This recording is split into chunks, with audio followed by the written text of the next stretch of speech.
Gentlemen, may I have your attention, please?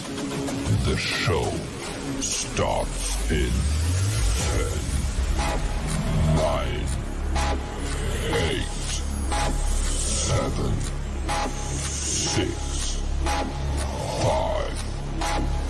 4, 3, 2, 1, go. In a world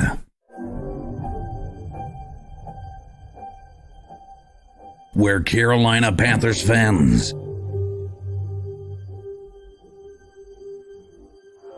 have an insatiable thirst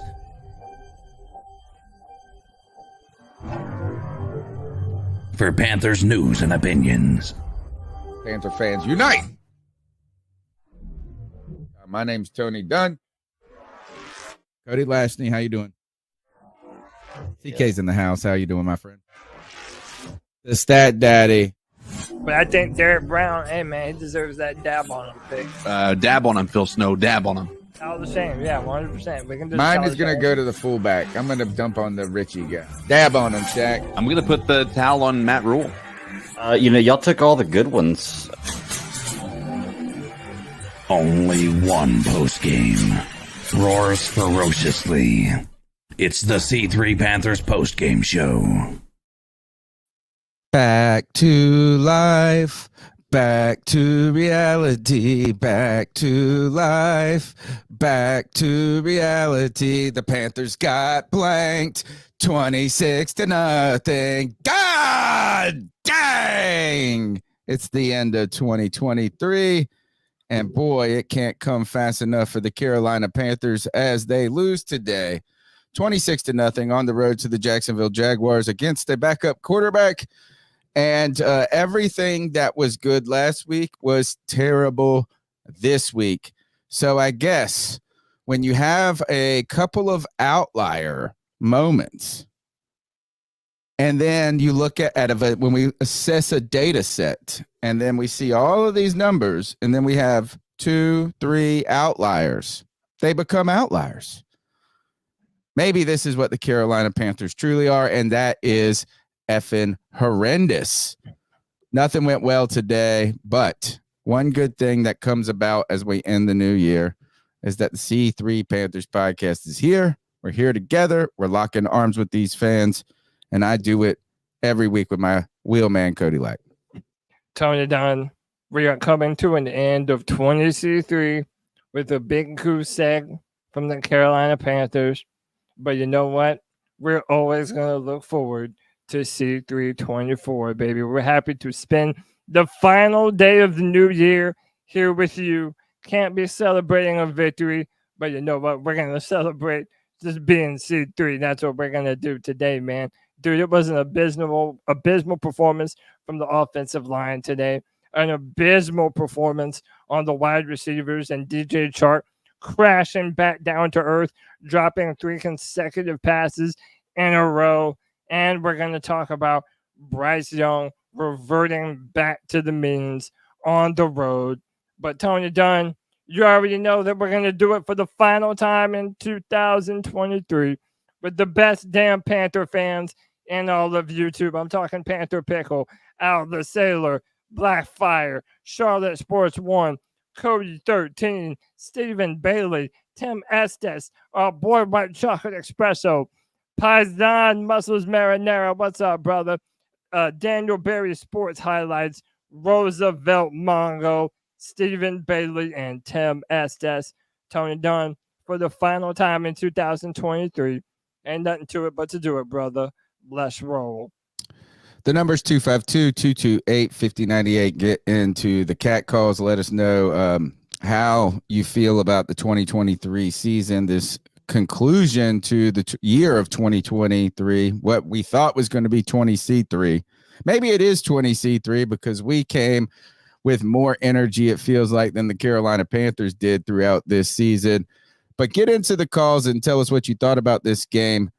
And as someone said in the chat, I don't even know how to go forward from this.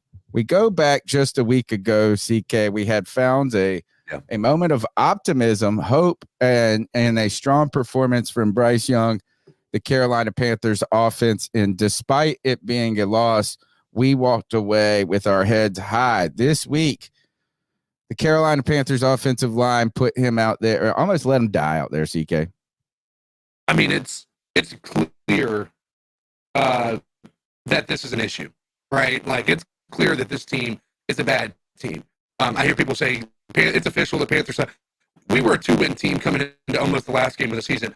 We knew we sucked, right? Tackly CK again.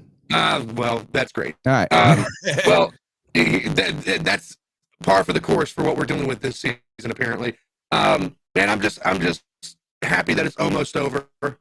That's about the extent of all I can say. I'm just happy that we're almost done with this BS. What's more of an issue, CK's microphone or the Panthers offense? Because they're both pretty bad. Say something. I thought it was about to get good. What's up? Oh, damn. Almost. Damn, dude. All right. The number's 252-228-5098. IR, brother.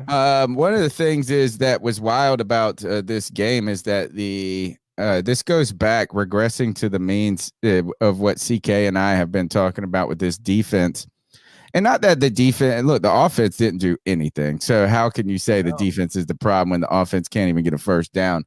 But what we saw here is you take away a 62-yard run from this game right here. They have under 100 yards rushing, and they have 178 yards passing, right? My point that I'm trying to get to is it doesn't take much to put up 29 points on the Carolina Panthers. No. Their number one receiver had 60 yards on the day in Evan Ingram, and Etienne with a big, demoralizing run. Etienne, baby, Clemson Tiger. He's been like that, man. Just puts the nail in the coffin when it comes to, that was the ender, right? Like it just is like this is over. All right, the number's 252-228-5098. Where do you want to start, Cody? I mean, man, I feel you have to start with this offensive line really just looking absolutely terrible. Tony, I've been a long-time champion of playing Ikem Ekwonu at guard, and I think now it's a necessity because I really think the longer that he spins at left tackle, the more you're hurting his development down the road. I'm sorry. If y'all want to say I'm too soon on this, I really don't think that people are calling for him to be cut on Twitter, and I know that's exaggerative, but to me, that's too far. To me, that's throwing out. No, I mean, I think they're being exaggerative, but I think if you could even say those words in an exaggerative form, it's a credence to your point. Right, he's playing terrible, and that one play where Bryce Young is on the ground holding his lower back, that was Ikem Ekwonu getting absolutely blown up. It's terrible. He's not good at that position. He doesn't have the necessary footwork to pass protect at a high level.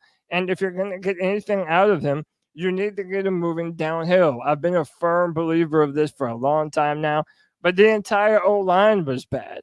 Really, when you look at the O-line, the wide receivers, and Bryce Young, let's be frank, let's be honest, those three, that was Larry, Curly, and Mo out there. When there was someone open, Bryce was straight up overthrowing them and completely missing, or just outright throwing them out of bounds. Like this is more that of the I felt Bryce like show. Was at the end. Bryce Young starts slow. He's had slow starter. He's been a slow starter this year. But this entire game was indicative of what we have seen for Bryce the majority of the year. Even when there are some throws to be made, the offensive line destroys him before Bryce even has a chance to see the route coming open. And then on the off chance that Bryce does get the ball in the right spot, Bryce actually had some beautiful passes today downfield to DJ Chark, and DJ dropped every single one of them. So right when one part of our offense starts to do its job, the other two fail completely and utterly. It's an embarrassment on all levels of offensive ineptitude, man. I think Bryce is at this point in his career, he looks like a rhythm player. And that is when he hits a couple, right when you start to see a couple things going well, he plays with more confidence. The throws get even more sharper. And really, I don't know if it's even fair to call him a rhythm player when you're under duress and getting destroyed the whole time, and when you have a couple of plays in a row that the actual other players play well, then you play well. Maybe that's rhythm, maybe it's corollary, maybe it's not causal in a sense. But when Bryce can play with some confidence, he does some cool things, right? But the Carolina Panthers offensive line does not allow him to do that. And I don't know, is that this offensive line is just so bad. It's hard to look at anything else on this team. They come out there, they don't run the ball at all. I don't know. This is the same Panthers team. This is the Panthers team we saw all year. Yeah. And, that Green Bay game gave us a lot of hope for today. Like, dude, everyone on the Friday free-for-all picked the Panthers to win. We thought they were going to be without Trevor Lawrence, and our offense finally started to look alive against the Packers. So maybe this might be a performance that we can continue to grow and look better as a football team. It was absolutely trash. Our defense kept us in the game early. But another thing that we haven't mentioned yet, Tony, we were so banged up, and it felt like we were trotting out like a handicap school. Frankie Louvu was hurt. His quad is hurt, so he wasn't even able to chase down tackles like he normally was. You can tell Brian Burns was banged up. Marquise Haynes got trotted off the field literally on a stretcher today. Like, he's always hurt, dude. That dude is hurt as much as Dante Jackson is. Yeah, Dante's hurt too. I mean, but like Marquise Haynes, tell me when Marquise Haynes hasn't been hurt. Like 2016, dude. It's been or whatever. I don't know if he's been on the team. It's been a long time that he's been hurt. I don't know how to judge the defense here. I'd say this game is boring. It was boring. It was bad. The first half was boring as shit. The Carolina Panthers have been able to be bad and be in games, right? Like, I mean, you go into halftime here and the game is just not completely out of hand for how bad they have played. But anytime you need to stop, the Carolina Panthers can't get it. Anytime you need them to get a first down, it takes 4 downs, Cody, every time for this team to get down the field, it feels like. The entire fourth quarter, we were going for it on 4th down. Yeah. I mean, and in the game, in a way, is like Tabor's like, we're going for, I mean, and I didn't fault him, I mean, you convert that one big 4th and 3 to Adam Thielen. But it doesn't take much to beat the Carolina Panthers. And the fact is, it didn't take anything to blank them 29-0, dude. Right? Or 26, whatever it was, 29 or 26. I may go back 26-0. Think about that. Think about generally if you went and you hosted a team, if the Carolina Panthers beat a team 26-0, and we came on this podcast. Don't you think we would talk about how fucking sharp everybody was? Defense flying around, offense playing great. This team, the Jags, their defensive line played great. Oh, they played incredible. They played lights out. Dude, Josh Allen and Trayvon Walker beat the living shit out of Vicky Ekwonu and Taylor Moton all day today, man. They beat this team single-handedly, those two guys. They had what, like 6 or 7 sacks on the day total. I mean, it was just utter abuse. And again, it's like things don't just kind of go bad for the Panthers. It's a nuclear meltdown every single time. Yeah. Like, it just reverts back to the worst thing possible. And look, I know that people think I've been hard on Bryce, but it's really tough to watch Bryce have such a good performance that we did the film room, Tony. We sat down, we watched the film. He made some impressive throws, and he did make a few impressive throws today. But I just feel like we saw him regress and turn back into the player that we've seen all year. That 1 seemed gun shy, 2 didn't seem very sure of even what he was looking at downfield. And then even when he has a guy open, just kind of sailing it over their head. A ball that should have easily been pitch and catch. And to see that kind of regression, man, it's like now we're hoping on this final game of the season to give us just a little bit of a glimpse into the future being positive. But dude, that was not a good game for Bryce Young. We have one more Right. game, right? But we do have one more game against Okay, the thank Bucs, God. and that, by the way, Well, not thank God. it's That's going to all be a wild game because it's going to actually have some implications for the Bucs because Yeah. now they're tied with New Orleans, and They if just lost to New Orleans today. Right. And so I would be interested to see the different scenarios that play out next week because it's going to be a big time game for the Bucs. Here's my other part I would like to point out is what did we say about last week, this offense, right? Everybody played better. And so the offensive line played better. The wide receivers played better. Our running game maybe wasn't the greatest, but the pieces that would allow Bryce to be good played better last week. They all regressed. Every single one of them regressed this week, including Bryce. And it's almost as though Bryce's performance is dependent on the people around him as well. They're correlated. Right. There seems to be a correlation here. When the defense or when the offense plays well, when everybody on the offense plays well, Bryce Young seems to play well. You want to know something about those impressive throws he had? Those were when he had time to throw in the pocket every single time. I kind of disagree with Cody. I mean, not disagree. Like I see Cody's point. Like there are plays that there's some plays that Bryce needs to make or has missed. I mean, right. And that's fair. That's fair. I mean, like it's not to just defer that discussion entirely would be silly. At the same time, I tend to agree a lot with what CK. What I see is it's like, gosh, how the heck can this kid play when nobody else is playing well at all around him and get a little momentum? I mean, when you see this guy make throws, make reads, play with anticipation, put the ball, do some great stuff, and then nobody else is doing anything. The offensive line, Eve has not played. When they play bad, this motherfucker can't do well. He almost got killed today. Think about how we went last week. Everything that we talked about for an entire week went different today. Right? You went from people calling in saying, what kind of dumbasses we're talking about sitting Bryce Young now? Yeah. Oh, and even the people on this panel are starting to we made a list. I had a list of like sit or start consequences.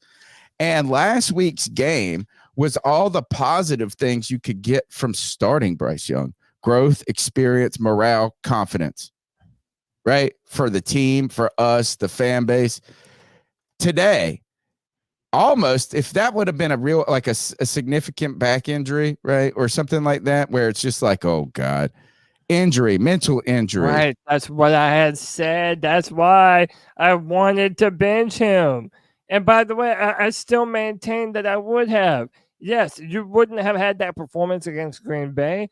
But damn, who feels confident leaving him behind this offensive line? It's like I'm not putting it all on Bryce, and I know no one thinks that I am, but it's what CK talks about, that compounding effect. When everything goes wrong, it goes wrong in a big time way, man.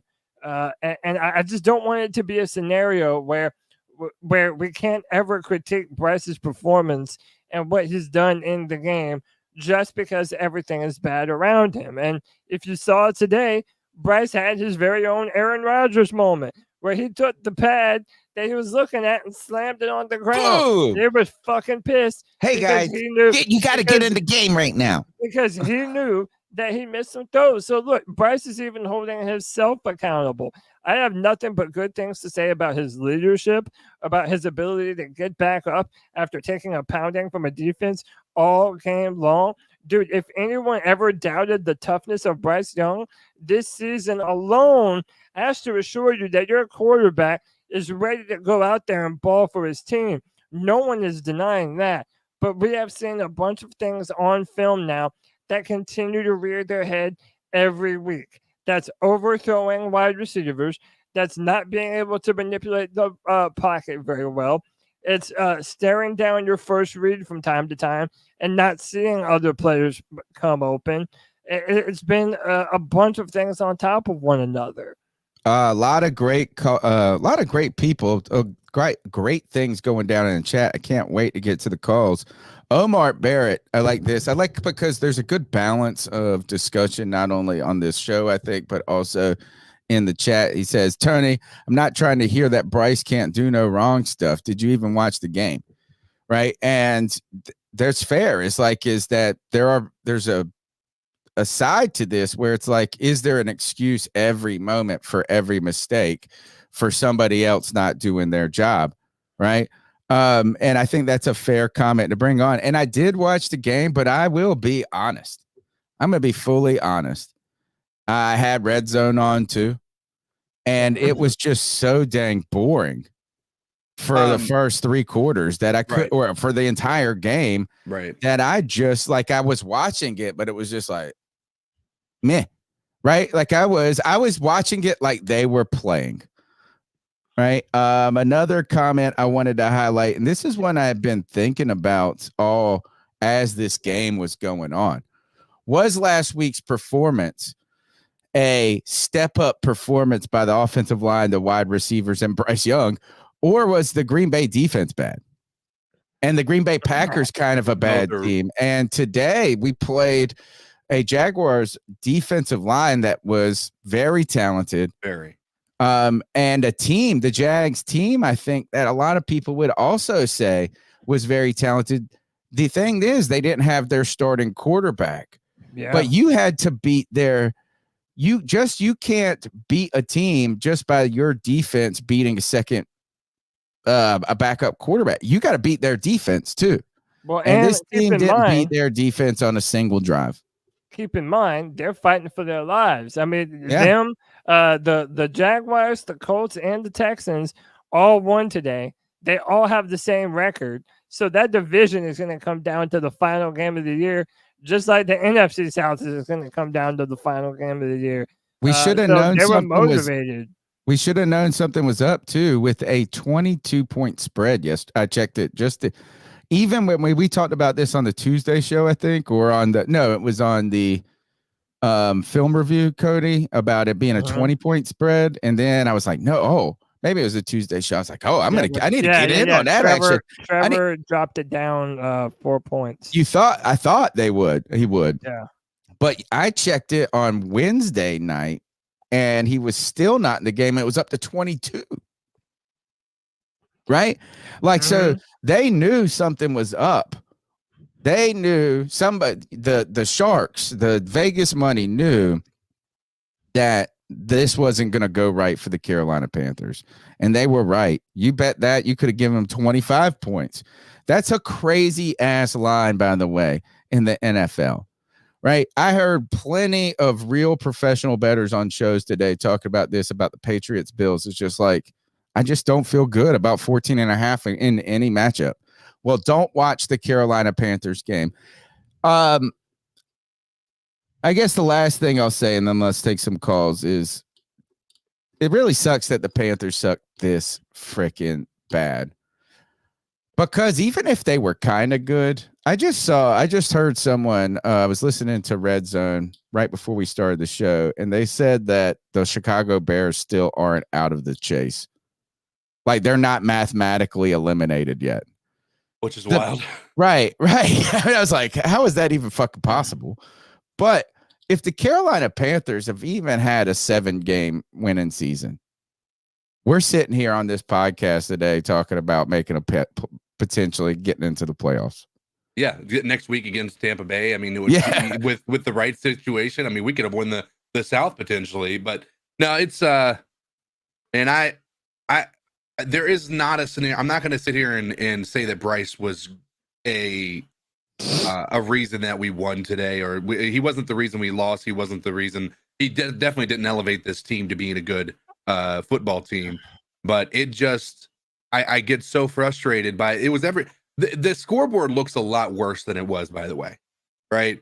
And no, it feels like it wasn't, but we had a couple of fourth down turnover on downs when we left points on the table because we couldn't kick a field goal because we didn't have a field goal kicker, right? And if that hadn't happened, we wouldn't have at the very end of the game gone for a 4th down on the 20-yard line and allowed them to get another touchdown. It wouldn't have been as bad. At least it wouldn't have felt as bad had we had a field goal kicker. Now I'm going to ask you guys because I am curious about it. I didn't watch the end of the game because I had to go do something. I just saw where Bryce had an interception. What was the situation with that interception? He had Tommy Tremble open. Yes. He had Tommy Tremble open, and then Bryce overthrew it. Tommy jumped, and it got tipped off of his fingers and into the hand of a defender.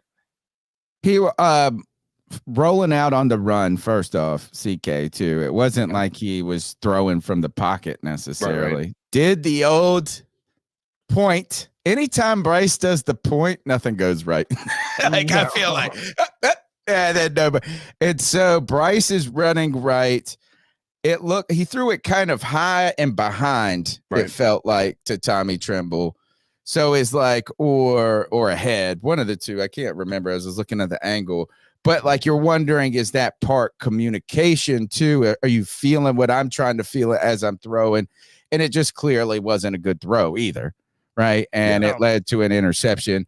I'm trying to think if we go to the end of the first half, I think the score was, what was the score at the end of the first half?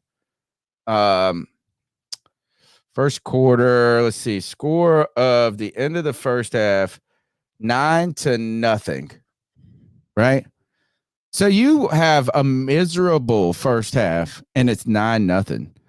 And then you've got the big run by Etienne, and that really started to feel like, gosh, this team just isn't going to be able to respond, right? 66 yards, 16-0, but you're not completely out of it, CK, at 16-0. But that was the big play that goes, ugh, man, now the defense isn't going to do that, what it's got to do. And then they just chipped away at you, 19-0. Then it goes to 26, right? And then you hit 7 at the end. So this Carolina Panthers team, really disappointing. Cody, I want to take some calls now. I don't have a lot personally to say about this game that we haven't said in the weeks behind. Is disarray at every place. And strangely, I mean, now you could even come back with the Panthers not really looking to run the ball very much in this game. I mean, could you come back? Where are the Thomas Brown people going to come back out and say, are there questions about play calling now? Like, it's just the same shit. Yeah, it's all the same questions over and over. We don't know about Thomas Brown. We don't know about Bryce. Like, there's all these things that we're just left clutching our pearls over. Oh, kudos to Brian Burns, because we talked shit about him all week, and he statistically was about to put up a big game with a sack in the beginning of the game. And then I think it was a 3rd down play too, maybe, where he forced Beathard out of bounds, and they called a face mask. I was in the car listening to it on the radio at that point. I had to run down the street for half a second. And did you guys see the face mask and how egregious was it? It sounded like from the broadcast that I was listening to that had Kuechly, Delhomme and somebody else, and they were like, "Ugh, this really stinks." I think they're good. At first, they didn't think it was going to be called. Then they thought it was going to be called. Then it got called, and they just basically said, "This is pretty much the story of the Panthers season." A great play that's about to go down as a sack because you forced him out of bounds. So statistically, it goes down as a sack, turns into a 15-yard first down. Oh, by the way, free Derek Brown. Free him. Free Derek Brown for kicking Robinson's ass, dude. At least someone's out there looking to kick ass. Tony, before we go into the cat calls, I just wanted to point out something funny, how there's like always people in the chat that listen to us at different points in times. Maybe they follow us kind of throughout the season, but like you'll see people saying that, oh, now we're you guys are defending Bryce too much. You're defending Bryce too much. At other points of the season, we've been criticizing Bryce too much. It's like you have to realize that after all we've given up, to go up and get Bryce, and you compound that with the size discussion. Is he big enough? Is he tough enough? Arm talent and all those things. He's always going to take up the most oxygen in the room. And I think that we need to accept as a fan base that it's going to be like that for his entire time here in Carolina. Is Bryce capable of doing this at the highest level possible? And this entire season, we don't feel like we're anywhere closer to the truth because of, one, the circumstances around him, and two, there's just not a lot to hang your hat on that says, hey, man, this guy showed me that he can be the dude going forward, man. Do you think, well, by the way, CJ Stroud balled today, from what I saw. Do you think, though, there is any team, though, where the quarterback position doesn't take up the oxygen in the room? Like the most, you know what I mean? Like, I wonder if you look around the league today, is like, what team are they having the conversation today on their post game where that's not the most polarizing, oxygenating? True. But I just think it's like a condition. I think it's right. I think you're right to point it out. Yeah. Yeah, absolutely. And you know what, Tony? C3 is coming to an end, 20 C3. But as we get into these cat calls, I want everyone to be thinking over the course of the show, and we'll answer it at the end of the show. What are some things you're hoping for in C324, baby? Oh, snap. Brand new year. Let's jump into these cat calls at 252-228-5098. Leave a message and let your voice be heard. So what are your thoughts on catcalling? Yeah, it's pretty. You shouldn't do that to somebody. And how did that make you feel? Very uncomfortable. So how do you think catcalling makes the person feel? It feels good, like. Who's that cat sitting in the back corner with his face buried in his nose? Who's that kid that can use one?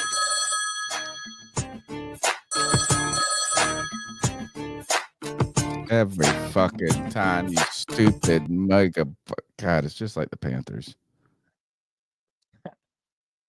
We should put up a poll between the Panthers offense, CK's microphone, or Tony's. Tony's Bluetooth problem connecting. It just said it was connected. All right, so here, talk about something for 2 seconds. Hey, shame them into liking. Never mind. You got it? Nope. Shame them into liking the show right now, even despite these technical errors.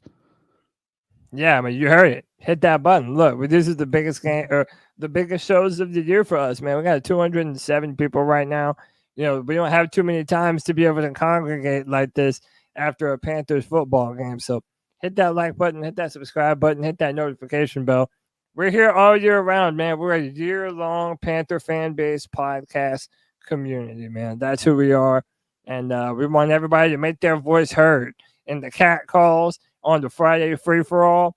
We know that there's a lot of opinions right now, man, on the defense, whether or not we should or shouldn't pay Brian Burns. I kind of feel like more people are on the don't pay him train. We're going to be talking about the quarterback a ton. We're going to be talking about, are the Panthers ever going to find a consistent field goal kicker? Because it sure as hell doesn't feel like it.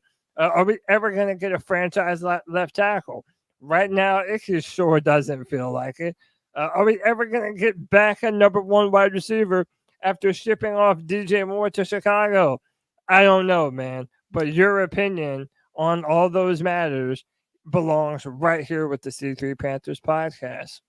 Well done. DJ Moore had a big touchdown today, by the way. He went off, right? Like 150. Oh, holy shit, C3. We got shut out today. It's JJ. Couldn't even come in here with my new intro talking about some JJ. Can't even do that, bro. We got shut out. Our streak of being like the longest team without being shut out is over. We suck again. The Packers game was a fluke. No, I'm joking. I wouldn't say it was a fluke, but what I will say is, it just goes to show that we don't have the team. Our players suck. The O-line sucks. The receivers suck. And Bryce Young still has his woes, you know. Just back down to reality, you know. The Panther fans will get over it. 2 wins, maybe we could get our third. We play Tampa next week, and they look like a shell of themselves today versus the Saints, which I really wanted to pick them in my pick'ems today. But I picked the Cardinals today, and they won, so I was happy about that upset pick. But, I'm just a genius and G and all that. That's Trevor Lawrence shit, wasn't man. playing, and we still lost to the fucking Jaguars. I'm like, get the fuck out of here. But whatever, we gonna keep pounding and pray to God we get Bryce Young some help this offseason. Tell me what y'all think was the biggest reason we didn't score today. Because we had a few opportunities to score, but we didn't get the job done, whether it's from a drop pass or incompletion, turnovers, some bullshit. Why do you think the biggest reason we didn't score today was? I'll let you Keep start. pounding, C3. CK, why don't you start us off? Biggest reason we didn't score today. I mean, it's so hard to put that on one person. I just feel like it was a failure across the board. Okay. Cody? I mean, just the utter failure in the trenches on your offensive line. Just absolutely being just bullied, kicked around, beaten up. The story of what it's been pretty much all year. Not being able to run the football effectively for a long enough period of time. The fact that we didn't have a kicker today with Eddie pretty much being injured is that we had to go for it on every single 4th down, which basically meant you knew it was going to be 4th and short. I'm not even sure, I heard man. Hamstring, and I hadn't even really heard about it. Now, maybe I've just been so busy basically with the holiday season and things like that I haven't, I'm not like hyper vigilant on everything as much because around this time by nature and also just because of the way things are. But I didn't hear, last week, Eddie Pinheiro, maybe did that, he missed the 2 extra points. I didn't hear a ton of chatter, though, going throughout the week, though, that Eddie Pinheiro wasn't going to be right. Yeah, and then all of a sudden they're going for it a lot. I was like, oh, well, we're kind of in good down and distance. This is aggressive. And then they're like, well, Pinheiro's hamstring. Yeah, I mean, dude, like I said earlier, everyone was injured coming into this game. Said it had somebody had said a it happened pregame today, the Pinheiro thing. Okay. Yeah. So again, now you're in 4th and long passing downs. You're swapping bad field positions at that point in time. Dude, it's like a compound effect. Like we keep saying, everything that could go wrong did go wrong, and you're not able to set up the run. You're not able to pass protect. Just all bad from top to bottom. Yeah, for me, it's offensive line is the central answer to this because, look, it's going to take everything, and this has been the story of this season. And really, I thought it was going to be the story going into the season that the Panthers are going to have to scratch and claw for every victory or anything good all season long, because really new coaching staff, new quarterback, questions of talent. And then as we got into the season, we saw all of those things really be even more problematic than I had anticipated. But that scratch claw fight for every yard, every victory, every moment has been the story of the Carolina Panthers. I mean, even in their wins, it's taken every second of the game. Literally every second of the game. You have to have these long drives. I wonder if we've got to be one of the highest leading teams in going 4th down attempts this season. I've never felt like I've watched this season of a team that had to go for it every 4th down, but it really feels like the Panthers need 4 downs to get 10 yards rather than 3. And every 3rd down we got in or 4th down in situation, that's when the offensive line completely failed. Like it was just like drop back. And my friend's a Jags fan. He's sending me texts. I don't even want to text with him. He's like one of those guys that wants to talk and make fun and jaw with you through, about each team throughout the week and throughout the game. And I'm sitting here like, I don't even want to read this fucking text. And he's texting me stuff like this. And he's like, oh, he said, we just killed Bryce. Then he put hashtag spinal. And I just texted back and said, it looked like he got sacked by the whole fucking defensive line. And then they showed the replay, and it was. Did you know what your friend was referencing right there? Spinal. Have you heard the Mike Tyson clip before? Yeah, exactly. Like, Spinal. No, but he said, I broke my back. Yeah. And then Nelson goes, well, what do you mean? He said, spinal. Yeah, I remember. It's a fantastic clip. But he also fought with a broke back, I think.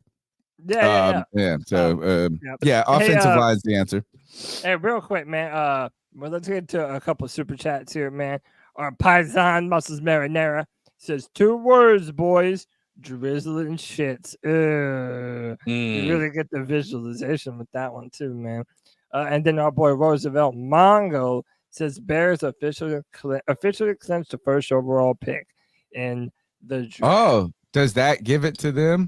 Because there's Wait, the Patriots? What about the Patriots? But there's only one game left, and we're 2 games away from, I believe it's the Cardinals. What about the Cardinals Pats? or the Patriots have either the Cardinals or the Patriots have number 2 right now. Okay, let's take the next call. Oh, fool's gold, Pisons. Fool's fucking gold. That Green Bay game, I wasn't about to be fooled by that shit. Right now, end of the 3rd quarter, I think they just got their first down since the opening drive. Fucking yay. Panther football is back, baby. 19-0. His whole team is just fucking shit-stained swamp ass. Every single one of them. Fucking, I gave Bryce his flowers last week. I'm going to give him his flowers to his fucking grave today because holy shit.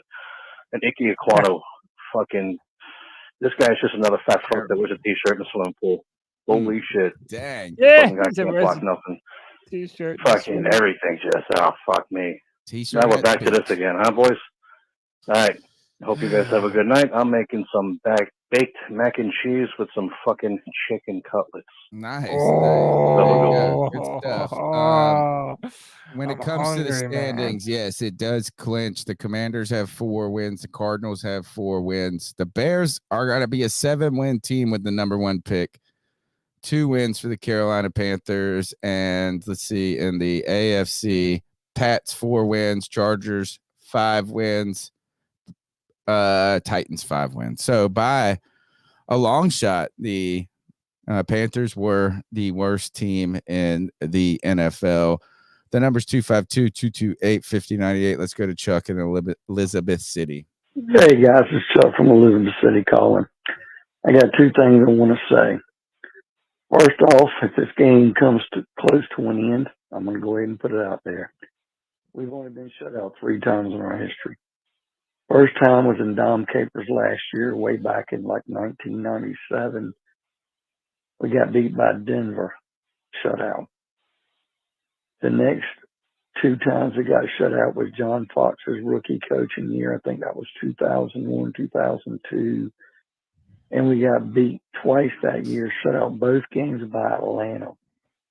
So it's been well over 20 years since we've been shut out. And here we're going to get shut out today. The only other thing I got to say is Scott Fitterer can take his damn double chins and carry his fucking ass.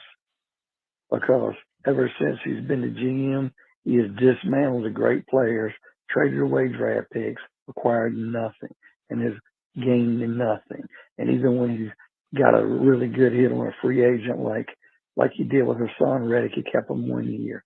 He's shit. And the quicker that guy packs his bags and gets his fat ass out of Carolina, the better off we'll be. Who did he say? Need to pack their bags and get out of here? Play the end of it again. I missed that because, see.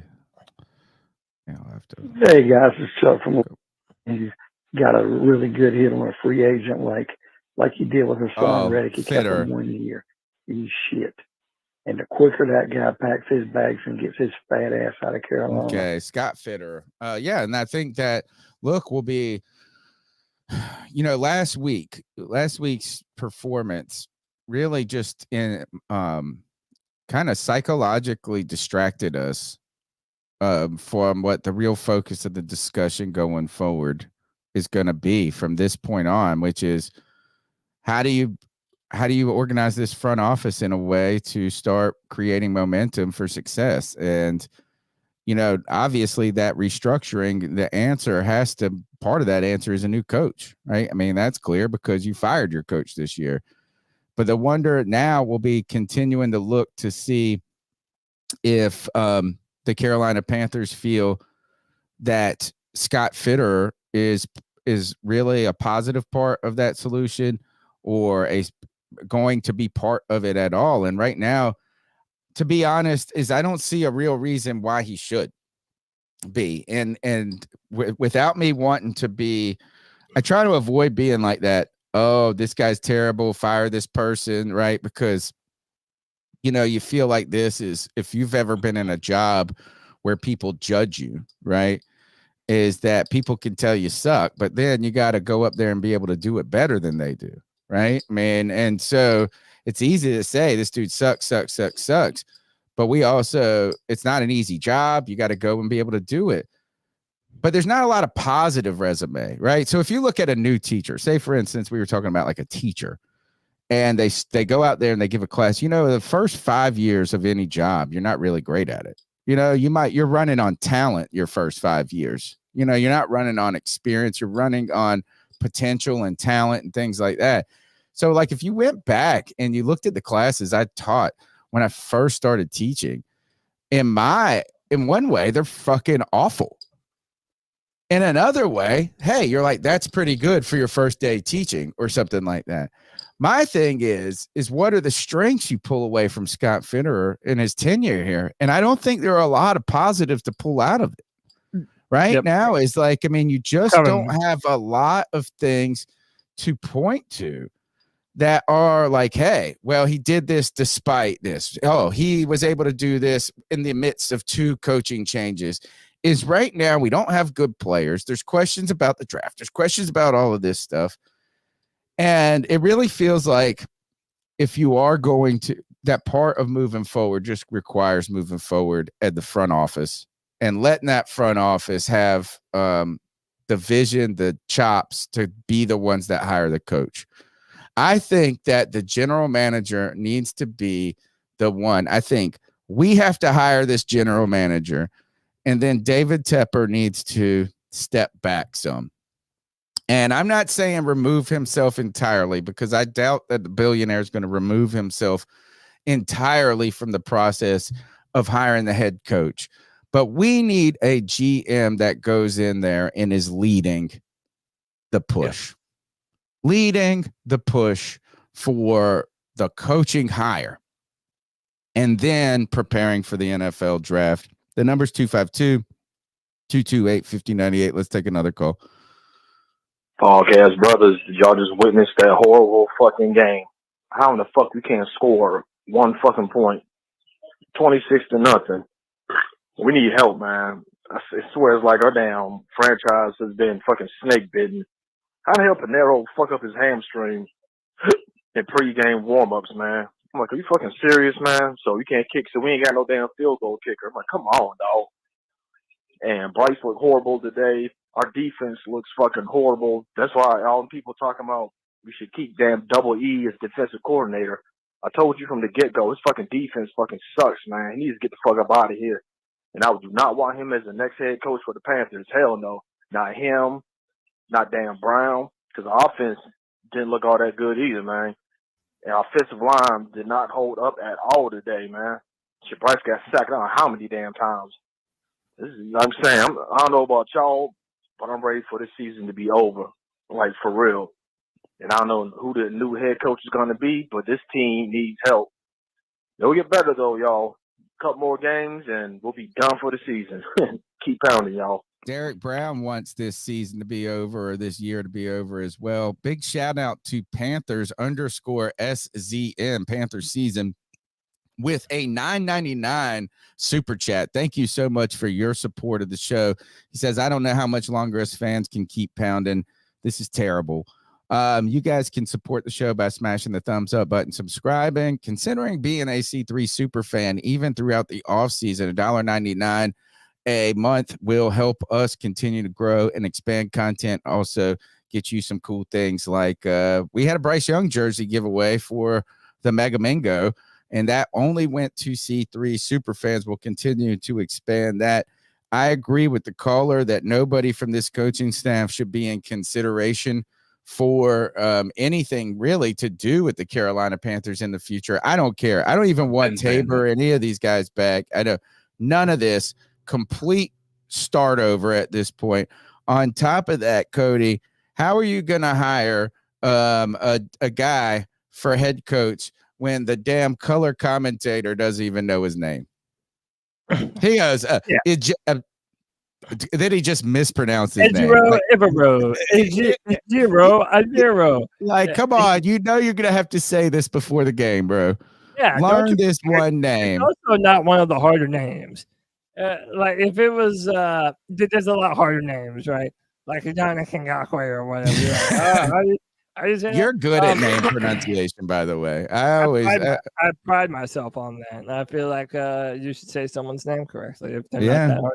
Well, sometimes though it's hard to know what the exact pronunciation is. Right. Is it Ejiro? Like is it Ejiro? I think it's Ejiro Evero, right? Or is it Ejiro? I would definitely mess up a name reading it on the first time, but once I know how to say it, I feel like I would meet with the Panthers press team if I was the color commentator and just be like, what is the exact pronunciation of this name so I don't get it wrong? Yeah, right. By the way, Panthers press team, I'd love to meet with you and talk about the exact pronunciation of that name and how we can forge some sort of relationship going forward with the C3 Panthers podcast. I would love that. I mean, going forward, when it comes, look, let's be real. No one from this staff is getting hired to be the next head coach, nor should they. I don't want to, one of those seasons where you just burn it down. Like you're going to have to build up at the end of the season. Look, I'll let y'all know the one thing that has the ability to give me hope about the Carolina Panthers moving forward, and it is only if they fire Scott Fitterer. If they end up keeping Fitterer on board, I have no faith in their ability to actually draft correctly or to go out and get the correct players in free agency to actually build around Bryce Young.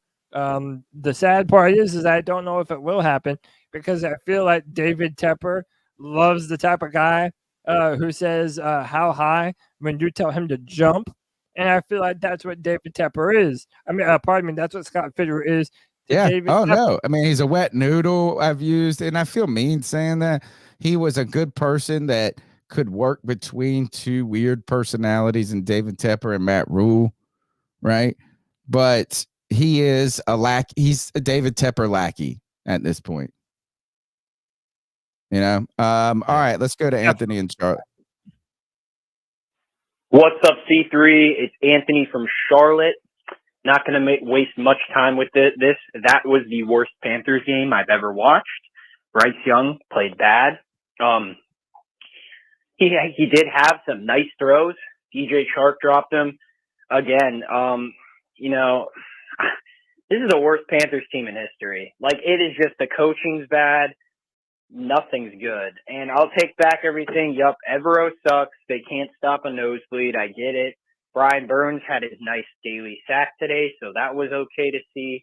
But, you know, I feel really bad for the kid. I think the team's just drained at this. Like, they're just drained. They're ready to, you know, go into the next season. And yeah, this team sucks, and it's hard being a fan. It really is. Like, this is the Panthers. 1 week of potential. Next week, back to reality. And that's what it's been like. And David Tepper, you have to fire the front office. This offensive line you put in front of the kid is a joke. The receivers you put in front of the kid are a joke. The defensive signings have not been impressive. The cornerbacks are still getting, dude, some random ass practice squad guy got cooked by Jamal Agnew, who's not even a real wide receiver. He comes in he probably gets one deep catch a game. Like, they didn't do anything to us. The game was close the whole time. Like, it's like we start out as badly possible as you possibly can. And it's just like, there's no hope for this team. Like, there really isn't. Are we expecting them to be able to build around Bryce Young? Probably not. I mean, that's just the case at this point. I know he's had a shaky season. I've seen some flashes, but like I think like when you're on such a pitiful team that you know what the outcome's going to be every week, you lose confidence in yourself. You go into those games and say, it's going to be hard for me to get this done. And I just feel like that's how it's been. David Tepper, I hate you. Scott Fitter, again. Like, I know I keep talking about this guy, but he is the main culprit. Thomas Brown, we know he's fired, okay? We know he's fired. But are you kidding me with, like, the way this roster is constructed? It's fucking awful. Let's just be happy we got that one shining glimmer game last week because, holy shit, that is like hitting on a parlay plus, like, 10,000. It's fucking insane, this team. And I'm honestly ready for the season to be done. Expect our asses to get fucking whooped next week because the Bucks are lost to the Saints today, which means if they win next week, they get in the playoffs. We're going to get dick down next week. Anthony from Charlotte, I'll be back with another call. I'm pissed off. Thank you, Anthony, for the call. As personal fouls fly in Cincinnati, offsetting Cincinnati, Jamar Chase was getting upset. I want to see what really happened. Fighting with a cornerback over not much. Look, they're jawing Snead, a push from Jamar Chase. Jamar Chase is pushing, a push back. Now they're getting after each other. Holy cow. That brings me back to my point of Derek Brown. This moment, if you watch the Derek Brown like incident, what was wild, dude. He might be now my number one have a man in a fight person. You know, like you asked the question, like what Panther in history would you want to have has as a like in your as a back, like on your back, like as a buddy in a fight? I think Derek Brown is my guy. If I got Derek Brown behind me, I'm talking shit almost to anybody. Oh, because yeah. And you know, I love that he's ready to fight. Dude, he was about to, the whole point, he was getting in, he was jawing with Cam Robinson, right? But when he walks up at the very beginning, another lineman or player walks up to him and he just grabs this little guy by the face mask and just holds him off right here. And it's just like, wait. And the guy's just like waiting patiently. Like he's like, oh, I guess like he just is like, I'll take care of you in a second, Bo. Hey, it was fucking wild. I love that he wants that smoke, bro. Yeah. Here's one of the guys on the team that he's willing to fight about some shit. And I like that. Damn it. Does anyone have pride on this football team? Is anyone willing to fight for something? I know Derek Brown is. That is the one player that I guaranteed want on this team for the foreseeable future. Maybe Frankie Louvu too, but definitely Derek fucking Brown, man. That dude is a dog. Yeah, dude, he's been fantastic. We'll go back to Anthony and Charlotte for part two. Yeah, so back with the part two.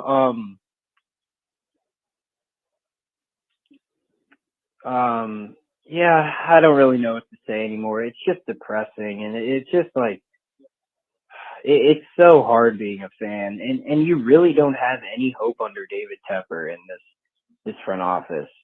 I mean, this just whole thing. Like, first off, Ike Ekwonu is not a left tackle, and the fact that like people like Sheena, I'm sorry, Sheena and Basha, I disagree with you. That fuck the bullshit that you didn't draft him to be a guard. Who the fuck cares if he's a fucking Quentin Nelson or Zach Martin type of guard? That's way worth the 6th overall pick. He's the worst left tackle. Then you got guys like Cade Mays and Gabe Jackson. Yeah, that Gabe Jackson move ain't fucking saving what do you call it, Scott Fitter's job, trying to like get his ass. Dude, they need to all be fucking fired. And like, there's no excuse for them to come back. There's absolutely no excuse. It just doesn't make it's not. You can't look us in the face and say, "Yep, we're running it back with this crew." You should have fucking cleaned house when you fired Frank Reich. Why are we doing this one off and one on again bullshit? And I know I sound like a broken record because I've been saying this every week until last week because I wanted to enjoy the win last week. I really did. Like, but it's just back to reality at this point, and it sucks, man, seeing the quarterback struggle so bad. It really does. It's like, even when he throws nice passes, they fucking get dropped. I just think it's a collective failure overall. I mean, first off, we almost got the kid killed within the first 2 minutes. Like, our offensive line couldn't pick up a fucking stunt at all. And it's like, dude, why haven't they tried putting Ian Thomas? If Ian Thomas is such a good blocker, why haven't they tried putting his ass fucking next to Ike Ekwonu the whole season? So Thomas Brown, who gives a fuck about him? Chris Tabor, this is his first time being a coach. He doesn't know what he's doing. I mean, it's just like, dude, fuck David Tepper. Fuck that guy. The fact that you're keeping Scott Fitter around and acting like we're only a quarterback away and acting like we need to save money instead of getting Bryce's weapons is absolutely bullshit. DJ Moore has fucking 1,300 yards on the season and like 10 touchdowns and like 90 catches. Fuck all you people that were saying he wasn't a wide receiver one. We should have kept him instead of Brian Burns because he doesn't drop easy, wide open throws. Anthony from Charlotte, I'm done with this team. I'll always be a fan, but this team fucking sucks. I'm watching the Cincinnati game right now, and Jamar Chase is unstoppable. This guy, he's on a 5-yard route to the end zone, right? I mean, they're like maybe it's not. It's like they're like maybe say on the 10-yard line, right? But they're in the red zone. And this guy had to grab his jersey and hold his hand to have any chance versus him. I mean, he's just like a Tyreek in a way. It's just like not in the same type of player, I mean, necessarily, but like just something so special about him. And you know what? You look at this and you go, the Panthers don't got that guy. They don't got a guy like that. They could really use his help there. Because we don't have that guy and because the offensive line is so bad, one of the things I asked the chat in a poll is Bryce Young seeing ghost? Right now, it's 72% yes, 28% no, with over 196 votes. Before we go to the next cat call, how would you boys answer that? One, how would you define seeing ghost? And do you think that's what's happening to Bryce? No, I don't think so. I don't think so. I mean, I think I would say like the seeing ghost things is basically just him throwing it straight to another team every single time. He like that was the thing with Sam Darnold. Like he walked away with like 4 interceptions and they're like, what's happening? I'm seeing ghosts. I don't equate that to the same thing with Bryce Young. I think we're just seeing what Bryce Young has had, what he has done throughout the season. And that is when the offensive line plays bad, which is every week, but last week. I mean, think about that. There is like, if you go back throughout the season, you may have said 3 games where the Panthers offensive line was serviceable or good. I think he just gets, and if seeing ghosts means this is playing with the anticipation of being destroyed, then yes, right? Is like Bryce Young, when his play has broken down, it's because the line has been consistently bad. And then he starts playing too fast, out of structure. I don't know what the correct terms are sometimes, like, right, is like getting a little ahead of himself. That's where some of the overthrows, I feel like, come from. It's like, oh, shit, I'm about to get crushed. So instead of waiting for that guy, particularly, I think it was a Mingo pass maybe in the first half coming across the middle, and it was open, and he just threw it too ahead and too far down the field. And it felt like it was just like, oh, their pockets start to collapse. I got to get rid of it. Yeah. So if that's what seeing ghosts means, then yes, right? Is like I think when we saw Bryce Young play poorly throughout this season, it came on the heels of bad offensive line play and bad wide receiver play, which led to him then to not trust those moments, to not trust the coach, and to not trust the receivers, to not do those things. And when we have seen him play well, he's been a rhythm type player that's had a couple of plays to settle in, a couple of catches get made. And then I feel like you start seeing him have confidence and throw on time and with anticipation, with kind of confidence. And he didn't have that. And, to be honest, Cody, with his best game last week, he didn't start out perfect in the first quarter. Right. And so when you it's really been slow starts for this Carolina Panthers team. Or non-start, should we say. But even with the best offensive performance last week, it really didn't come until they started making noise in the third and fourth quarter. Right. So I guess there's a lot of ways, and a little bit means like, what the heck? He's just, gosh, poor guy just almost got killed. And then to go back to Anthony's point about the icky at guard, I don't think what you drafted him to be matters when it comes to an offensive lineman at this point. Is that, you want him to be a left tackle. That's what you had hoped he was going to be, and that's what you anticipate he was going to be. It's not like you're like, oh, we drafted you to be quarterback, but now we're going to need you to play tight end. That's different. It's not that's a different thing. This is just saying, look, you're a liability right now at this position, and you could be a strength at this position. Yeah, and it's, you make a great point. It's still playing the offensive line. It's not like from punter to quarterback. Or from defensive end to tight end. Yeah, and I agree with what Anthony was saying on the call. This notion that, you drafted him at left tackle. You can't not play him at left tackle. Like, the fuck you can, dude. You can do it real fucking easy, too. Put him at left guard. See how he does. I'm willing to bet he looks a lot better than he does at left tackle. Dude, he has the worst feet for the left tackle position. It's bad. He has no recovery maneuvers, and he's going to get Bryce hurt. Let's go to Panther Pickle. Hey, guys, this is Panther Pickle. Let me tell you what.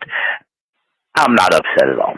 I know people are, and some people, but you got to remember, some of us signed off a month ago.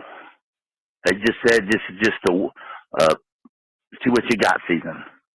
And right now, after looking at this game, when you face a real talented defense, your ass ain't got much. Excuse me. You just ain't. Maybe this is a clear sign that every position on this roster needs addressed. That's the real point. Not all of them are going to be addressed, but all of them need to be addressed. Amen. It is what it is. I wondered a little bit about kicker last week, and people kind of shut me down real quick. Now what do you think? It's the end of the year.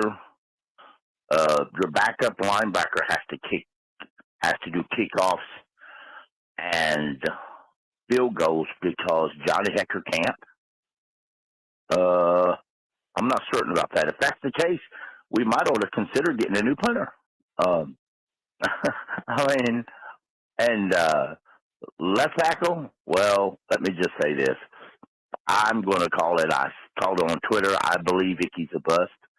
I'm not certain Icky could do good at guard anymore. I'm just not. So he hasn't shown the ability to hold the outside containment at all. The way they like to spread your offensive line out now, I think he could be beat at guard just like he does the outside. But we'll keep pounding, and you know what, haters? Shut the hell up anyway, because that's what you should always do. That's what you should always do. Great point that I think is, or a great way to say it is, every position will not be addressed, but every position needs to be addressed. Right. For the Carolina Panthers. And I mean, if the only one you can't say, you could even argue that does it might be the quarterback, just because you've already invested in it. So it's like whatever you do won't address the investment, right? But I mean, defensive line needs help. Linebackers need them. We need a lot. You just need them. Well, I don't even know. You need every offensive line position. We have the general manager to navigate all of the shit that we need, man. Everything. You know what? This is every single thing is what you need. The number's 252-228-5098. Let's go back to the calls. What's up, C3? Tim Locke. Boy, that outing was like getting caught in a traffic jam with explosive diarrhea and hay fever. That was the biggest pile of shit I've ever seen. Anyways, at least Carolina keeps setting records. I think today that we allowed the most sacks by one player in an NFL game. I mean, that's an accomplishment. Something you can hang your hat on. Anyways, it's just been rough, man. It's hard to say anything nice. Hey, I got something to show y'all. I will always love my Panthers, but God almighty, are they making it hard to like them this year. All right, man. Y'all take care. Peace out. What you got, Cody? David Tepper. And I saw this because Joe Person was the one that retweeted this. David Tepper threw a drink at a Jaguars fan. Oh, no. So he's like, this is Fitter. He's like off to the right here. Oh no. Watch. Y'all saw that? No. He did it from off camp. Yeah, watch it. Hold on. So he throws the drink right there. Oh, yeah. Right there, right there. Right there. Threw the drink and then flicked the cup. Wow. Wow. Oh, my God. Oh, don't be mad because your fucking dick is all in the pudding, stupid. Oh, no. Stirring shit up. You have no one to blame but yourself, you fucking moronic loser. God, there might not be a billionaire person fucking throwing a drink at a fan. Dude, What a piece of shit. dude, what type of punishment will come from that? That's gonna be a major punishment. Wow. Hey, man, just see here on the C3 Panthers podcast, bro. The owner of the Carolina Panthers is a punk. That's Whoa, some pussy bro. shit right there. And that dude was ready to fight. I'd scrap his ass up, too. Man, I don't even know how to react to this. I'll start by saying this is Tepper has become more disliked every day as he's been the owner of the Carolina Panthers for It's gotta be a first. Holy shit. I don't know. Have we seen what's like the equivalent of something we've seen? And this is really what has really upset me about David Tepper as he has gone on these podium things. And this is just one example of it, is that I just anticipate that these super, super rich people fucking just believe the whole world should be about them. Right? It's like the whole that we're just their little minions and we need to be nice to them and kiss their ass and suck their whats when they tell us to and not cause them any problems. Because imagine, a regular person throwing a drink on someone is fighting fucking words at a game. Imagine it. I've been in some. I'm one of these guys that sadly does not walk away or de-escalate things. I escalate shit. So and half the time it's with other Panther fans. I'm in fucking getting problems with or something. Oh no, I was at one game and I bumped the guy in front of me. And just a little bit. And he looked back. He was an old guy. I was like, I'm sorry, dude, man. Let's just celebrate. We're excited. He said, well, don't do it again. And I accidentally jumped up and bumped into him before. And then he was like, I told you. And I was like, well, let's go, fucking old man. Then this guy right here believes that he should be able to do this. Yeah. And dude, it shows you his mentality. Hey, why were we ever hopeful that a fucking billionaire hedge fund manager was a good dude? You know what I'm saying? This is fucking he's like the guy from Billions, dude. Dude, he needs to get fucking slapped in his face, dude. Well, let's pull it down before we get demonetized. He's about to. It's not. It's social media. Okay. Yeah, it's he's about to get sued, bro. Think about what happened with Devontae Adams that one game where he basically knocked over the guy who worked for the NFL. This is a fan in the stands getting assaulted by David Tepper. Like, and it's a billionaire. This dude is like, he's walking out of there 29-0 and $29,000 coming in my bank account. No, you 29,000. That dude's gonna be pushing for like half a mil, dude. He's a billionaire. He can afford it. Man, David Tepper, throw a drink in my face. Give me $50,000. I'll let you do it. Bro. Or would you let David Tepper throw a drink in your face for the ability to punch him in the face? Dude, I think I'd do that. Hey, Tepper, throw this drink in my face. I'll let you throw the drink in my face if I can punch you in the face. He needs me to be the GM so I can tell him as a billionaire when to sit down and shut the fuck up for a little bit. You go in there and you tell him they got rid of Russ's office. You need to get rid of David Tepper's office when you're the David. Oh, let's see what Fitter did. Pull it back up. I want to see what Fitter does.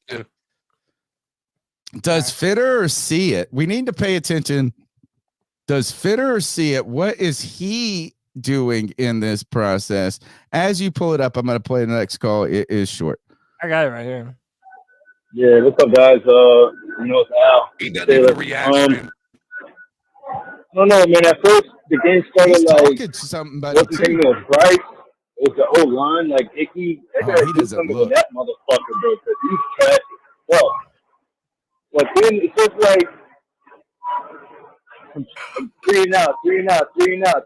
How many backup quarterbacks do they have to lose to this season to, like, I don't know, bro. Like, man, just disappointed in the whole season. Like, I don't know.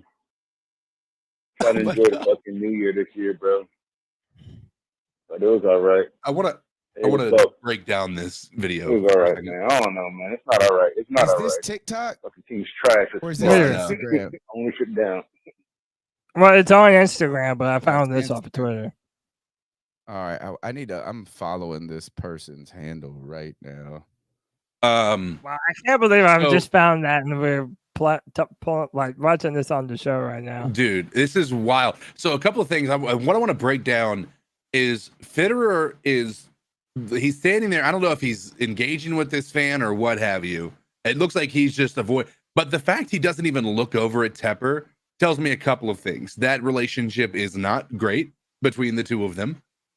He's not trying to stop Tepper. He's not trying to be like, hey man, we gotta calm down. This isn't a good look. He's not doing any of that shit. He's not even after he throws the drink and slams the cup down. You think he would at least look over like, what the fuck? What's going on? What did you just do that? He didn't even look, bro. He stayed hands in pocket, eyes down. I don't even know if he was looking at the fan, or he might have been just looking straight at the field. That is wild, bro. That is wild. I am messaging Christy Hansberger right now who got this, and I'm going to ask her to come on the show on Tuesday and tell us about it. Because somebody in the comments said this I thought is a great point is wonder who it was. Preston Lynch. He says, wonder who caught it. They must have known something was happening.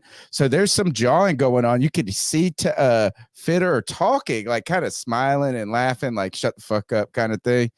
And then Tepper comes on that. Holy cow. Breaking news here. The billionaire hedge fund owner is a dick. I just hate people still are just recording in portrait mode like that. Like, pull that thing landscape, bro. We need to see the whole picture.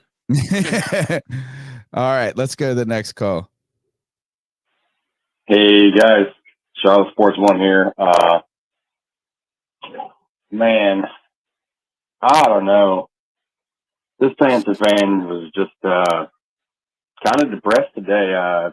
We got a little fluky opportunity last week, and we were able to move the ball down the field, and we looked like some sort of semblance of what an offense could potentially look like. And last week my call was all about progression, and this week my call was all about regression. I mean, they just didn't look good at any phase of the game. There wasn't one player that I could say that actually played a solid game of football today. I mean, the defense did what they were supposed to do. To be honest, for the majority of the first half, that game was 9-0. And I mean, we held them without a touchdown. So I mean, for me, it's a little win, but it's a very, very little win. For me, I need to see more offense, and we're not going to get that kind of play from the players that we have. So I'm looking for the silver lining here, guys, and I'm glad that C3 is still the biggest reason that the Panthers fans have optimism this year. It's not from what the team is putting out, but y'all boys are still putting out the best content out there. So we appreciate that, and we as Panther Nation are grateful for C3 because that is the most entertaining part of a Sunday in this season. So with that, Happy New Year. guys. Thank you. Keep pounding for next year. Thank you very much for the kind words. Happy New Year to all. I did message Christy Hansberger, said, hey, would you be willing to come on our podcast? Just tell us a little bit about how that went down. Our owner's popularity is at an all-time low right now. Right. I put right now. Right now. So I this just want to is make sure that we intriguing. leave it up so that everyone can see this. All 201 people watching the show right The now. Panthers owner. I retweeted this. Dude, this is abysmal. After look, this man has been the laughing stock of NFL ownership the past year. It used to be Dan Snyder. Now it's David Tepper. I mean, this man cannot get out of his own way. Now imagine the myriad of different comments and articles that are going to be written about this old Dr. Scrooge curmudgeonly piece of shit, embarrassing himself and embarrassing Panther Nation. At this point, if you're a Panther fan, we have every right to be embarrassed. This man is embarrassing us. It's bullshit, man. Dude, you think, what was the media reporter that he was beefing with? It wasn't Joe Person. It was, what was the guy that he wouldn't answer questions? Scott Fowler. Scott Fowler. Dude, wait till Scott Fowler gets a load of this, bro, dude. And Oh my god! Oh my god! Think about the pieces that are there. There's going to be a reprimand for this. This can't. This if he can get fired or if he can get fined for criticizing the referees, like you've got to imagine there is some sort of a disciplinary action that's going to take place with regard to, and it can't just be monetary, right? It's got to be something more. And the only thing I'm worried about is that it's going to punish the franchise more, meaning like we'll lose draft picks, similar to what happened with Dolphins. Oh gosh, if they punish us like that, I'm gonna be fucking more mad at this motherfucker, dude. Listen, here's the thing. I won't be mad at the NFL. I will be mad at him. This is a Tepper tantrum. I coined that phrase. It's a Tepper tantrum, and he throws them all the time. He's a fucking. He needs to sell the team, man. Dude, how funny is it that's in such a short amount of time we're already hoping and praying that more shit like this happens so that way he can get kicked out in a fucking short amount of time and be forced to sell this shit, dude. I do like that he has to have that the windows are open here. Imagine, like, I wonder who would get more shit from right now is if there was a bunch of Panther fans sitting in front of that window or these Jag fans. The fact that they get the jaw back and talk shit, they must have, whatever this kid was saying to this guy must have really irked him, dude. You know? Can I just point out something hilarious? Joey the Blind Panther Escobar says, if he did that shit to me, it would have been on site, bro. Oh, God, nice. On site. I was at those are his words. I went to a ECU baseball game. I was 16 years old, I think, right? And back in the day where ECU baseball, where they call it the jungle, which is the outfield, you used to be able to just like walk up to that mug and carry up coolers. So the jungle way back in the day before they made it really part of the stadium was like loony. It was wild. Don't you think it's also surprising that there isn't glass right there? Well, they can close it. You see, they got the windows open. It must have been a nice day. Yeah. Right? Okay. So I was at this ECU game, And I was a kid, and I remember like I was drinking beer with some older guys that I didn't drink. I remember I had my first Guinness this day, and I poured it out, and I tried to hide it from these guys because I was like, man, I was not ready for this Guinness, bro.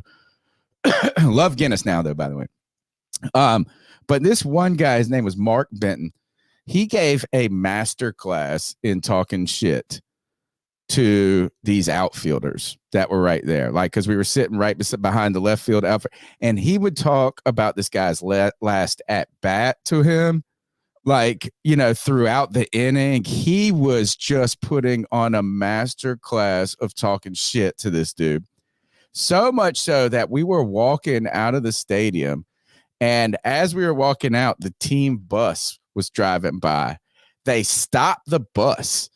And the coach got out and fucking gave this dude, Mark, a mouthful for how much shit he talked to this guy. Like, I mean, it was just like, whatever he said, fucking push the right button there. Yeah, but you know what, Tony? Do you really think it takes a lot to push this asshole's buttons? No, but I do want to know what he said. I wish we could have a fucking audio recording keep of on it. messaging whoever that woman is. We need to get her on the show. We need to break this scoop. C3, we got to do this, baby. I can't even believe I'm playing this right now. What an embarrassment of a man. And like Hollywood Gaming says, the fact that he turned and tucked tail and ran, like he was out of there, bro.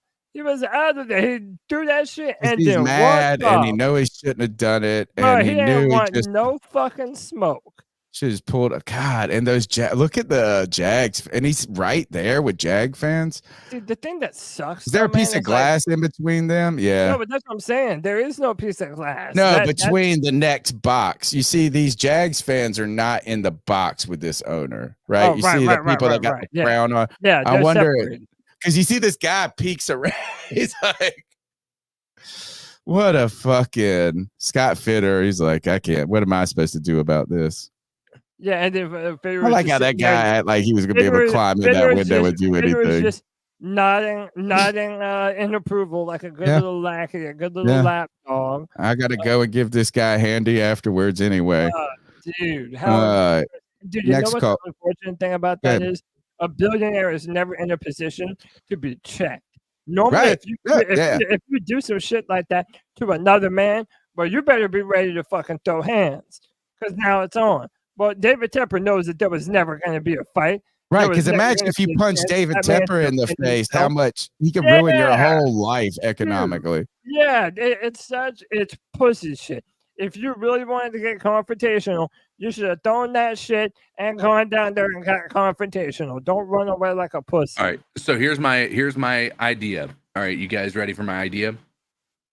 We need to get in touch with whomever this is. If this is in fact a Panthers fan, we need to say, hey, listen, we'll start promoting the GoFundMe to increase your defense fund, or your legal fund to be able to pursue legal action. The only settlement you will accept is $100,000 in agreement that he will sell the Panthers moving forward. Like, I mean, at this point in time, like this is so hysterical, and it's embarrassing as a Panthers fan. Yeah, 100. I mean, totally. I think this is what we've seen from him in the press conferences, though. It's just the verbalness. It's just a verbal form of this. The talking down to He's a man child. He's a man child. All right, let's go to the next goal. What's up, guys? Chase from Anderson. Yeah, the offense looked like the offense did the rest of the season. But how about the defense, man? Jaguars literally had only 3 starters on offense. 3 starters on offense. And the defense looked stupid. I wonder what it says in the top right of her Instagram. Can you see those little words at the top right? Yeah, let me. I can't tell. Man, I no, can't. it's tags. If it's people should tag. Okay. Is that what it is? All right, I got you. All right, let's go to another call. We only got a couple more. What's going on, C3? It's Dominique from Charlotte, man. What up, Dominique? This team is so fucking bad, man. So I mean, no point. No fucking point. I mean, what the fuck? Eddie Pinero gets hurt. We don't have a kicker on the practice squad. I'm like, we go through this shit every fucking year. No kicker. Once our starting kicker gets hurt, we don't have a replacement. And now we're forced to go on fourth down. And you know damn well we can't convert on that shit. It's like everything that we thought wasn't gonna go wrong today, it went wrong. And I'm just like, I just don't fucking get it, man. This team is so bad. Offensive line can't fucking block an infant. I mean, Icky's got to get moved to guard, man. He has to get moved to guard. Has to. This is unacceptable. Bryce, yes, he missed some throws. He missed a lot of throws, but I just don't see a quarterback function in this situation, man. I just don't. I mean, this team is bad, man. I mean, I told myself I wasn't even gonna drink today, but fucking, I fucking drunk I already started drinking, man. I mean, this shit is bad. This shit is so bad, man. I'm just done. I'm just going about my Sunday, man. I'm not even thinking about these fucking Panthers anymore, man. Love you, C3, man. Have a good night, man. Yeah, thank you for the call. Appreciate you, bro. Panthers season back with another love bomb, but the 499. This is David Tepper. Acts like a spoiled brat man-child. Completely embarrassing. Yeah, man. It is. It sucks, man. It sucks that, well, first, we've all made mistakes and done shit like this, I think, in our lives, like moments that we regret. But it does really just feel like at this point, we're getting a peek behind the window of what that elite aristocracy, like financial aristocracy of the world is like. You know, is like if there's anything that depraves you morally more than anything, it's got to just be insane amounts of money that lets you to be able to do and be whatever you want. Right. And it's like it not the reason for the season there, by the way. And we'll talk about how, imagine this is now every time David Tepper talks about all the good he does for Carolina, I think everybody should just write away. What about that time you threw that drink in that fan's face? Yeah, you spoiled punk. Roosevelt Mongo with the $2 says Tepper should have threw his drink on Scott. 1,000%. Dude, how about this? No one has a more punchable face than Scott Favour. He's such Sean Payton, bro. I believe as the. And Eric with the $2 says Tepper is a male Karen. All right, that's a good one. 1,000%, man. All right, let's go to the next call. Thanks for the donations, by the way, guys. Hey, this is Panther Pickle. I read something a while ago, and I'm going to own up to it. I want everybody to hear it because I don't often say this. But when he was drafted, I said this guy was a running back, not a quarterback. I said Lamar Jackson was trash. I said he was a running back. He really couldn't play good quarterback play. Well, he's probably going to end up being the MVP. And Panther Pickle was a dumbass. I was wrong. Lamar Jackson is the man. But I still wouldn't have paid him all that money they paid him and gave up all that I still wouldn't have done all that. So, well, they're about to win. Y'all have a great one. You know what? To that, I say. Shut the hell up! That's what I say to that. Lamar is doing awesome. I really think what time? Look, is everybody's like going crazy about like maybe we should look at the Ravens defensive coordinator. I wonder when the time comes when we start talking about Todd Monken, their offensive coordinator, who was a two-time offensive coordinator and national champion with the Georgia Bulldogs, now has come in his very first season working with Lamar, has him playing his best football, right? I mean, this is his best quarterbacking football, right? He's not just like that first MVP was because he had like a bazillion yards rushing and touchdowns and all of this. He's throwing the ball great. They're just dynamic. That's my Super Bowl team. They manhandled the Dolphins, and the Dolphins continue to be a team that just doesn't really show up against big teams. The only team they have beaten that's any good this season has been the Dallas Cowboys. I believe they won that one at home. Right now, this is the last call. So if you got anything to say about David Tepper throwing a drink on the fan or this team's performance, now's your time to get your calls in at 252-228-5098. See what they got to say.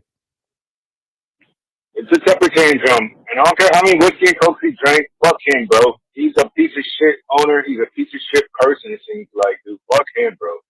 He's not good at all. He's not good for the team at all. He's a drain on the team, dude. He's draining the fucking life out of the fucking Panthers. He's a piece of shit fucking owner, bro. Yeah, I mean, you just got to wonder what these guys, how they act and behave behind closed doors. You know, like you wonder what they're like when they get a bad steak that they got to put the ketchup on. They're terrible. Dude, you know that they're just terrible people, man. And if you guys have never listened to if you haven't, first of all, you might have listened to the show, but there's a long time ago when David Tepper became the owner that he was spotted putting ketchup on a steak. And everybody gives him a lot of shit. You should get a lot of shit because, like, dude, you're probably putting ketchup on like a $150 steak, by the way, that none of us really get to eat usually. Second, you just ruined that poor chef's fucking steak. But you know what's even more hilarious? That he tried to do this. He had another moment that was supposed to be better for him. Apparently, before the game, he's just walking through the tunnel. I have the video right here. He sees a fan that has a sign that says 2-13. I never missed a game. So David Tepper made sure to speak to him and thank him and go up to him and be like, "Oh, hey, thank you for your fandom." Dude, he messed this up real quick, didn't he? I'm trying to look. Someone said it's on USA Today. I don't see it on the US Today Sports /NFL yet. So we'll see what this is going on. I'm sure the media is going to rip him to shreds. And he deserves every single bit of it, man. Jay Thomas with the $10. We appreciate you, Jay. You're the homie. It says, honestly, I tried to reason with David Tepper because I'm afraid he will move the team to another city. But I would be happy if he was forced to sell to someone else. And here's the thing. We've kind of brought it up before. There aren't many other good options to move a city or to move a football team to. Like, the teams that already wouldn't shell out stadiums, like a San Diego or St. Louis. I don't think that's happening. A Sacramento, that's not happening. You're not putting another team in LA. They already have two. It's like the places are kind of limited. But I hear you, Jay. That would be the only stepping stone too far for me as a Panther fan. As of right now, I don't care what. I'm going to be a Panther fan no matter what we end up going through, no matter how many bad seasons. But if he did end up just moving the team somewhere else, I'd have to reevaluate everything about my fandom to the Panthers. Oh, 100. I promise you this is if they move to another team, I won't cheer for them. Yeah, I won't either. I mean, move to another city. If they move the team, like that will break my allegiance, I think. Okay, I don't know. I mean, I guess do you just then become like a gambling or a all NFL fan? I don't know what I would do just yet, but that would really be something that I think would be hard for me to just be like, well, I'm still a Panthers fan, even though they're in Wichita or whatever. Whether it be Austin. Here's my only argument that I think that they won't be able to win is how do you justify it, right? They have to get approval from the NFL to actually even move the team. And then what's the justification? Your franchise is only making a shit ton of money. Right. And it's not like Charlotte's one of the fastest growing cities in the entire, it has been for the past few decades. I know it probably taken a step back a little bit because of what happened a couple of years ago with the pandemic. But I just don't think that you can make a business argument that it makes sense to move the team. This is here are some of the tweets about this. Joe Person says Panthers owner David Tepper appears to throw a drink into the crowd. Did. Bad look. Monty says, how you pour drinks on fans because your dumbass can't properly manage the team. Mike Rimmer says, just to see mine. Mine's much more inflammatory. Is this how an NFL owner behaves? Asking from basement fans. That's awesome, dude. Is a good one there. And Cody's was some real sucker shit. David Tepper mad his team sucks after he tells them what decisions to make. F yourself, David. You don't represent the Carolina Panthers. I like that as hashtag basement fans want to know here as our owner. Man, that sucks. All right. Yeah. All right. I don't really look. Those are all the calls. Yeah. We'll be here on Tuesday night at 9 p.m. It's the new year, dude. Happy New Year to you all. I don't really. Oh, we're supposed to do the V Dotto Ball Out Award and what's our? Oh, it's Tony or Jabroni picks. Yeah. Jabroni picks. I think can we unanimously do the C3 Jabroni? Oh yeah, absolutely. on the count of, Dude, on the count of 3. 1, 2, 3. David Tepper. Yeah. Without question. That's the bro. Jabroni pick. What a loser. And how about this is we also do the David Dotto Ball Out Award. David Dotto Ball Out Award is given to the player of the game or what we see should be awarded. My David Dotto Ball Out Award goes to the fan that is going to get paid by David Tepper. Go ball out with that money. This is what this game has come down to. It's Go to not what happened on the field. And enjoy yourself on David Tepper, bro. Hey man, shout out to Charles June with the $5. He said, "Here's my copay. Thank you all for what you do each week. God, it's been hard being a Panthers fan. And look, man, C3 is here for y'all." Go ahead, TK. I was gonna say, like, you picked the worst possible state to do that in as well, like, because you can't drive 2 blocks in Florida without seeing a personal injury attorney like advertisement. That dude probably didn't even get out of the door before an attorney approached him. Hey, we can sue David Tepper if you want. I got one fan in the chat said, did we win any prize picks today? Boy, No, I won dude, I won I a lost $30 hard. one. No, I won a $30 one that could have been a big one, right? First it was a 5-pick entry, 5-pick flex, $20. It turned in immediately to a 4-pick because Amari Cooper didn't play. Breece Hall immediately got his. DeAndre got his. Baker Mayfield got his. The fucking Philadelphia. I still got $30 out of this 20, which is great, right? So I mean, but this my jabroni pick also goes to the Philly defense because the Philly defense allowed Kyler Murray to get these 60 yards or whatever in the final minutes of the game and lost the fucking game. That would have hit for like 150 if they didn't suck today. Dude, I did one that I didn't expect to win. I did all demons pretty much. I did the over for the Bryce passing yards, the over for Adam Thielen touchdown.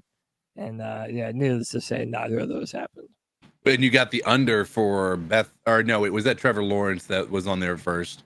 Like, Jeff Beathard. Barstool has got the video up. It has 1.1 million views already. Good. And let it go viral. I'm ready for this week. I'm ready to watch Good Morning Football. Tomorrow we're gonna realize that the new year is going to start with David Tepper being the villain of the NFL. It was Dan Snyder. He's out of the NFL now. They have to get a new bad guy. And luckily it's Tepper. And I think that I think we already all assume that he has a poor reputation in the league. So we'll see if they can push him to sell. Shout out to people in the chat, A, for being supporters of the show, B, for using our affiliates to make some money. Rockhead81, also a C3 superfan. Look at that. C3 superfan hit PrizePicks for $500 yesterday.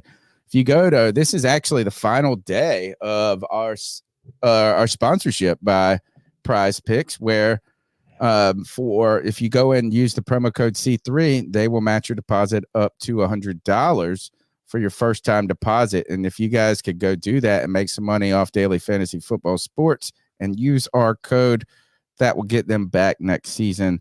Hopefully, maybe even throughout the playoffs if things can work out. Yeah, man. All right, that's what I got. I don't really have much other to say about that. Happy New Year. Do you got anything else you need to say? Look, man, I'm thankful for C3 Nation. Oh no, I wanted to ask y'all, what's one of the okay as we wind down 20C3 and as we enter into C324, what's one thing that you're hopeful for in 2024 regarding these Carolina Panthers? I mean, right now, after what we saw today, I'm hopeful that Scott or Tepper is going to be forced to sell the team.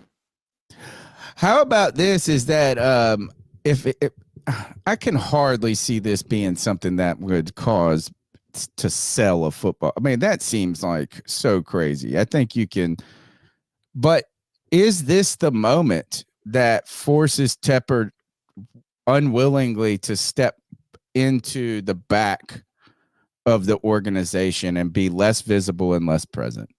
And if that's the case, that's pretty good. Like he might need to, as a political, financial, and personal decision, to just become less involved as an owner, as a fan, as a whatever right here, and just take some time away.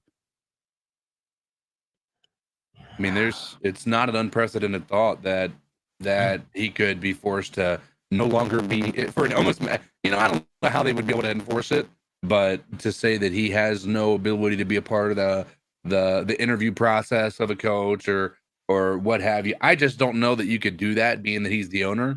I'm concerned. I am concerned with, like many people, I do worry that they're going to take draft picks away from us for this. That is fucking would be terrible. And here's the thing that I hate about that is, number one, they do that. David Tepper is on the hit list of every Panthers fan, as far as not legitimately, by the way, don't take that literally, but of the people that we want gone from this organization more than anything in the world. Scott Fitterer was at the top of that list. Right now, if this were to impact our ability to build an actual winning football team, it is going to be David Tepper without question. And those voices are about to get loud as all get out. Like, I know what happened to Miami. They lost the first round draft pick, but they were a contending team already. Like, they had the bones to build a contending team. We do not. And if we get punished because of David Tepper's inability to control his emotions in an environment where he's actually causing harm to fans or what have you, that is unacceptable. And we can't continue. That can't be. We've already had a negative opinion about this dude, and this is just piling it on, dude. Yeah. My one thing going forward in 2024 is that we want, right? Is that what you're asking for? Hopeful for? What's something you're hopeful for, that you're wishing for, man? We gotta look forward to something, man. Looking forward to C324. I hope. I hope that I got a simple one. We get Cam Newton on the podcast. That's what I hope for. Oh, C3 fans, make that happen, man. Let's make Cam Newton be aware of C3 Nation. We got to have a dope ass conversation with him. Yeah, man. And then real quick before we get off, Eric with the $5 love bomb says, Cody, step up your prize pick game so you can buy the team. You're right. You're right 1,000%, Eric. Hey, man, whoever's got 5 on it, just hit me up. You know what I'm saying? We'll figure this out. But hey, man, I think that's about it, Tony. What were you hopeful for? Oh yeah, I didn't even do mine. See, I'm stupid. I got producer brain. Mine's very simple, very to the point. I am hopeful that Scott Fitterer is fired sometime very soon into 2024. If we get that, then that'll be at least enough to give me just a glisten of hope, man. All right, great stuff. Thanks for joining the C3 Panthers post-game show. My name's Tony Dunn. I'm here. My co-host Cody and CK. We're here on Tuesday nights live at 9 p.m. The film room should be really trashy if it gets done. And then we got the Friday free-for-all that I'm sure will be a bunch of basement fans ready to go after David Tepper. And we'll continue. We got one more post game going throughout or for this season to wrap up finally. But Happy New Year to all the people that are part of our podcast, not only the panel that's listening, but all the listeners, all the people that call in, all the people that chat, and all the people I get to interact with on Twitter. And really anybody that hears this voice right now is Happy New Year to you. We'll be here Tuesday night, 9 p.m. for the longest running Panthers podcast. Take us out of here, Cody. C3 Nation, for the final time of the year 2023, we say to you, keep pounding.